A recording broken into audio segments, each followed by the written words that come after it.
was the Reformation of manners, and how did Wilberforce address the coarsening of society? Wilberforce, in his diary in 1787, this is like 2 years after he has this Christian conversion, writes 20 famous words. He writes, "God Almighty has set before me two great objects, the suppression of the slave trade and the reformation of manners." Now, he doesn't mean manners, which fork to use. Manners, he really meant morality, culture, because Wilberforce understood that you don't have a wonderful culture and then you have this one problem called slavery. If you have slavery and the slave trade, it's because the whole culture is broken.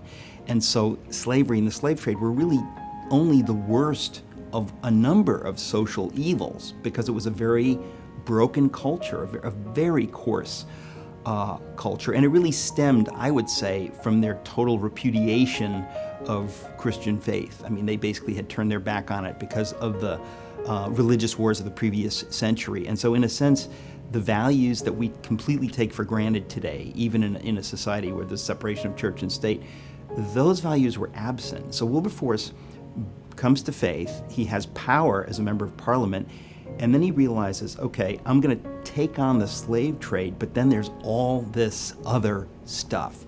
So the Reformation of manners really was something that for the rest of his life he cared about.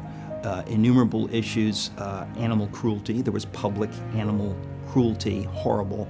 There was child labor on a level we can't comprehend. You had 6-year-olds working 12 and 14-hour days in dangerous conditions. Unbelievable things. Prisons were horrific.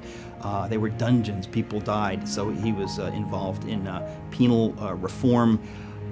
Everywhere you looked, there were problems, and Wilberforce, as part of this great reformation of manners, decided that he would use his leadership, his influence, his connections to do something about it. There was rampant alcoholism. Things were so bad that in London around this time, 25% of all single women were prostitutes. Now you kind of imagine what kind of a culture you're talking about. The average age was 16.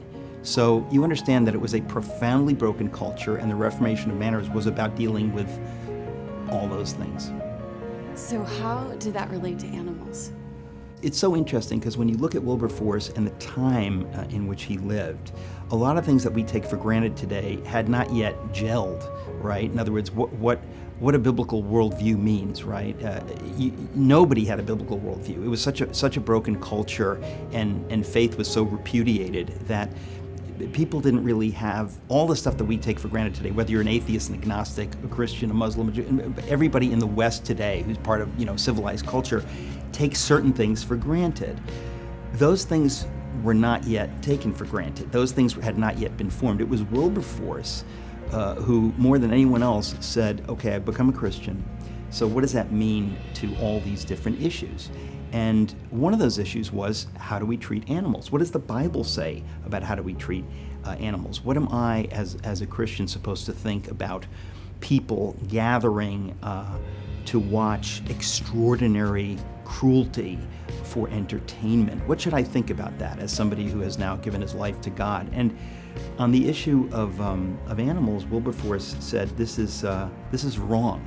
This is sinful. Now today, animal activism isn't typically associated with people of faith. It's just become such a part of who we are as the West, that we never associate it with faith. But for Wilberforce, it came right out of that. He said that it is wrong, it is cruel, and ultimately it's something that coarsens human beings. It's not just that we're being cruel to animals. By being cruel to animals, we're coarsening ourselves. He saw this as a huge social problem. This wasn't just that he was somebody who had a heart for animals. He did, but it went beyond that. As somebody who loved human beings, he said, this is coarsening human beings. We're allowing the poor to coarsen themselves, to live in a way that they shouldn't live. So it was hugely important to him to wake up British culture to see that this was not something that they should accept.